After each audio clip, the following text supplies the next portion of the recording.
Hi friends, Moto plus YouTube ఛానల్కి స్వాగతం. ఇప్పటివరకు మన ఛానల్ని సబ్స్క్రైబ్ చేసుకోకపోతే దయచేసి సబ్స్క్రైబ్ చేసుకోగలరు. మన ఛానల్ని ఆదరించండి. నా పేరు శ్రీనివాస్. సరే, మనం టెక్నికల్ అనాలిసిస్లోకి కొద్దిగా వెళ్దాం అన్నమాట. నేను ఆల్రెడీ ఒక కీ లెవెల్ అనేటువంటిది ఏదైనా సరే మీకు కాన్సెప్ట్ని బాగా అర్థం చేసుకుంటే బాగా అర్థమైపోతుంది. ఇప్పుడు నేను కీ లెవెల్ అనేటువంటిది ఐడెంటిఫై చేయాలని చాలాసార్లు చెప్పాను అనమాట. ఆ కీ లెవెల్ ఏంటి, ఎలా ఐడెంటిఫై చేస్తాం ఒకసారి మనం చూద్దాం. ఇది వచ్చేసరికి నిఫ్టీ 50 అన్నమాట. నిఫ్టీ 50. సో ఈ నిఫ్టీ 50లో మనం జస్ట్ ఏం లేదు, మనం విపరీతంగా తల్ల బద్దలు కుట్టుకోవాల్సినంత అవసరం ఏం లేదన్నమాట. అసలు ఇక్కడ కీ లెవెల్ అనేటువంటిది ఎక్కడ ఉంది. ఇప్పుడు మీరు చార్ట్ని చూస్తూ ఉండగానే మీకు అర్థమైపోతుంది ఏంటి, ఇదే కదా. ఇప్పుడు చూడండి, ఇక్కడ తర్వాత ఇది ఇక్కడ దాకా ఆల్ టైమ్ హై దాకా వెళ్ళేసేసి ఇట్లా ఉన్నది. సో దానిపైన ఇక్కడ ఏముంటుంది అనేది మనకి తెలియదు, ఎందుకంటే ఆల్ టైమ్ హైకి వచ్చేసింది కాబట్టి ఇక్కడ ఏముంటుంది, ఇక్కడ దీంతో అవసరం లేదు. ఇది మనకు ఒక మెయిన్ పాయింట్గా ఉంది, ఎందుకంటే ఇక్కడ నుంచి డౌన్ అయింది కాబట్టి.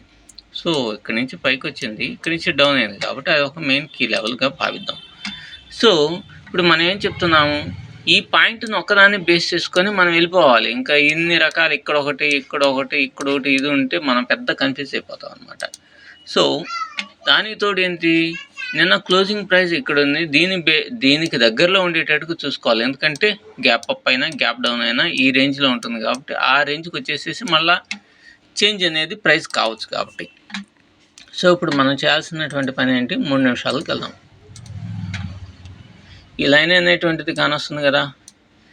ఈ 3 నిమిషాలకి వెళ్తే ఇక్కడ ఏం జరిగింది, మార్కెట్ అనేటువంటిది ఓపెన్ అయింది, ఇక్కడే పెద్ద బేరిష్ క్యాండిల్ వేసింది. అయినా మనకు సిస్టమ్ను ఫాలో అవుతున్నాం కాబట్టి ఆ సిస్టమ్ను తూచా తప్పకుండా ఫాలో అవ్వాలి. మనకు మంచి బేరిష్ క్యాండిల్ ఇది క్రాస్ అవుట్ వేసింది, ఇదే కదా, అవునా. సో ఇక్కడ మనం ఎంట్రీ తీసుకుంటాం, ఇక్కడ స్టాప్ లాస్ పెట్టుకుంటాం. సో 1:2 రేషియో వచ్చేసింది. ఓకే, తర్వాత మరలా ఇప్పుడు మనకి నేను చెప్పేది ఏంటంటే, ఈక్విటీలో అయితే ఒక ట్రేడ్ తీసుకోండి, కానీ మీరు కనుక ఎక్కువగా కనుక ఇది బ్యాంక్ నిఫ్టీలో చేసేటట్టయితే ఆప్షన్ చైన్ని బేస్ చేసుకొని ట్రేడ్స్ తీసుకోవడం కొంచెం బెటర్గా ఉంటుంది అనమాట.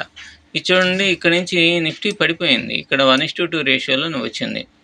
సరే, మీకు అంతగా తెలియకపోవచ్చు అనుకోండి.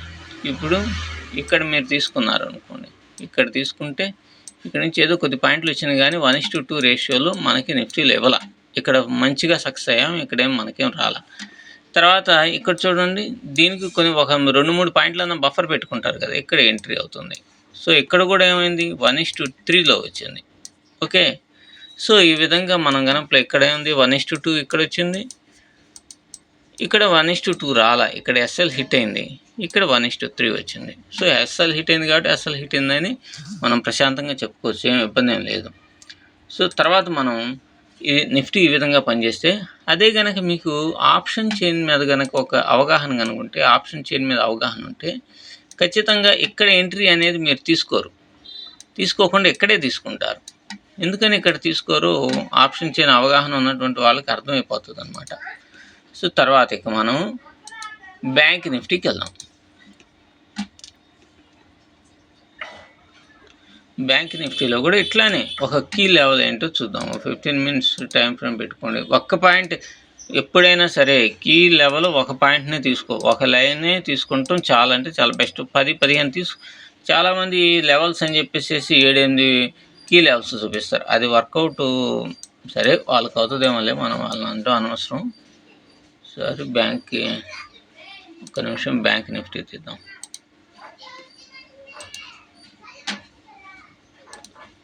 సో బ్యాంక్ నిఫ్టీకి దగ్గరికి వస్తే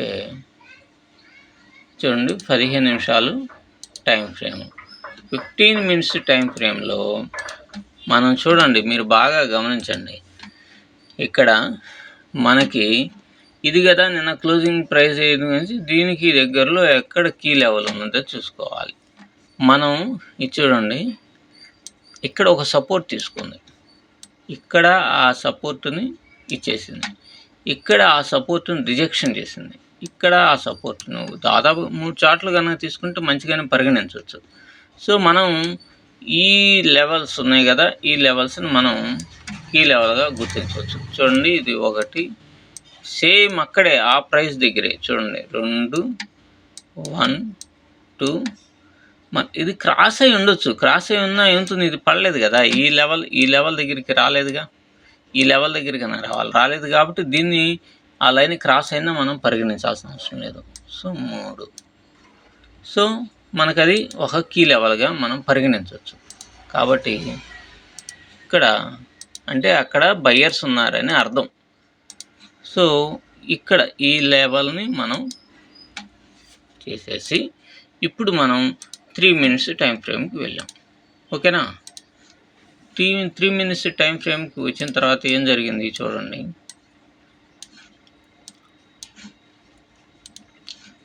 ఇక్కడ ఇంత పెద్ద బేరిష్ క్యాండిల్ వేసినప్పుడు సహజంగా రిస్క్ అండ్ రివార్డ్ చాలా ఎక్కువగా ఉంటుంది కాబట్టి మనం ఎంటర్ అనేటువంటిది ఇక్కడ తీసుకోం.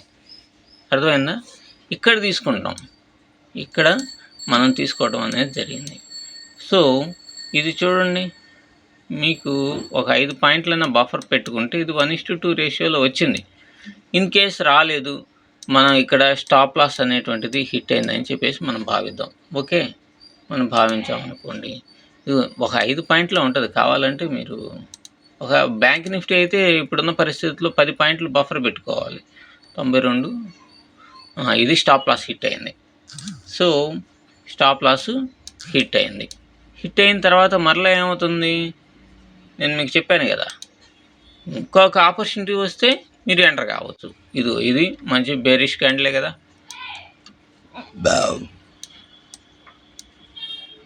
ఇది బేరిష్ క్యాండిలే కదండి, అవునా? సో మనం ఏం చేస్తాము, ఇక్కడ ఎంట్రీ అనేటువంటిది ఇక్కడ ఎంట్రీ అనేది తీసుకుంటాం, ఇక్కడ దీనిపైన స్టాప్ లాస్ పెడతాం. సో ఎంత ఇచ్చింది, దాదాపుగా 1:10 రేషియోలు ఇచ్చింది. మనం ట్రైలింగ్ స్టాప్ లాస్ 7 దాకా వాడుకో, 7 దాకా ఎంటర్ వెళ్ళొచ్చు, దానికంటే ఎక్కువ అనవసరం. సో మనకి దాదాపుగా ఎన్ని పాయింట్స్ ఇచ్చింది, ఇక్కడ నుంచి 330, 7 వరకు తీసుకున్నాం, 130, 200 పాయింట్స్ ఇచ్చింది. ఇందాక ఎన్ని పాయింట్స్ పోయినాయి, 385, ఇక్కడ ఇందాకనే 85 పాయింట్స్ పోయినాయి. ఇక్కడ మనకి 85 పాయింట్స్ స్టాప్ లాస్ హిట్ అయింది. అంటే ఇది ఫ్యూచర్ కాబట్టి 85 పాయింట్స్ ఉంది, ఇది 200 పాయింట్స్. అంటే మనకేంది, దాదాపుగా 115 పాయింట్లు ఇంకా ప్రాఫిట్లోనే ఉన్నాం కదా. కాబట్టి మనకి ఒకవేళ పోయినా కూడా పెద్దగా టెన్షన్ పడాల్సిన అవసరం లేదు, ఇంకొక ఆపర్చునిటీ ఖచ్చితంగా వస్తుంది ఈ కీ లెవెల్ మీద. సో ఈ విధంగా మనం ట్రేడ్ చేస్తే ఖచ్చితంగా సక్సెస్ అనేటువంటిది చాలా అంటే చాలా ఎక్కువగా ఉంటుందన్నమాట. సో ఒకసారి మనం ఈక్విటీలో కూడా అసలు ఎక్కడన్నా మనకి ఆపర్చునిటీస్ వస్తుందేమో ఓసారి చూద్దాం. ఇప్పుడు నేను చెప్పాను కదా ఇంతకుముందే, వోల్టాస్లో నేను ఎక్కువ ఇస్తూ ఉంటానని. సో మనం వోల్టాస్ తీసుకుందాం, 15 మినిట్స్కి వెళ్దాం. మీరు చూడండి ఇక్కడ ఇప్పుడు మనకి నిన్న క్లోజింగ్ ప్రైస్ ఎక్కడ ఉంది, నేను ఆల్రెడీ గీస్తున్నాను. క్లోజింగ్ ప్రైస్ నిన్న ఇక్కడ ఉంది. సో దీనికి దగ్గరలో ఏమన్నా సరే ఒక కీ లెవెల్ దొరికిద్దామో చూడండి. చూస్తే ఇది చూడండి, ఇక్కడ దొరికింది కీ లెవెల్. సో ఇక్కడ దొరికింది కీ లెవెల్. కాబట్టి దీన్ని బ్రేక్ చేయటమా, లేకపోతే ఇక్కడి నుంచి మళ్ళీ పైకి వెళ్ళటమా, లేకపోతే దీని నుంచి కిందకి రావటమా, ఏదో ఒకటి జరగాలన్నమాట. కాబట్టి మనం ఇక్కడ ఒక హారిజంటల్ లైన్ని గీసుకున్న తర్వాత మనం తక్కువ టైం ఫ్రేమ్కి వెళ్ళాలి కదా, 3 మినిట్స్ టైం ఫ్రేమ్కి, నేను ఎక్కువ 3 మినిట్స్ టైం ఫ్రేమ్కి వెళ్తుంటాను. సో ఇక్కడ చూడండి, మనకి మార్కెట్లో ఇక్కడ మనం ఏం చేస్తాము, ఇక్కడ ఎంట్రీ తీసుకుంటే ఇది మంచి బులిష్ క్యాండిలే కదా, ఇది స్టాప్ లాస్. సో మనకేమైంది, 1:1 ఇచ్చింది, 1:2 ఇవ్వాల. సో ఇది స్టాప్ లాస్ని హిట్ చేసింది. నో ప్రాబ్లం, మనం అనుకున్నది 100% జరిగిద్ది అనే నమ్మకం మనం పెట్టుకోకూడదు. 70-80% సక్సెస్ అయినా మనం అసలు అద్భుతమైన విజయాలను సాధిస్తామని గుర్తుపెట్టుకోండి. ఈ స్టాప్ లాస్ని హిట్ అయిన తర్వాత వెంటనే హిట్ అయింది కదా, సరే మనం వెంటనే తీసుకోవచ్చు. కానీ ఈ లైన్కి వచ్చిన దాకా మనం వెయిట్ చేద్దాం.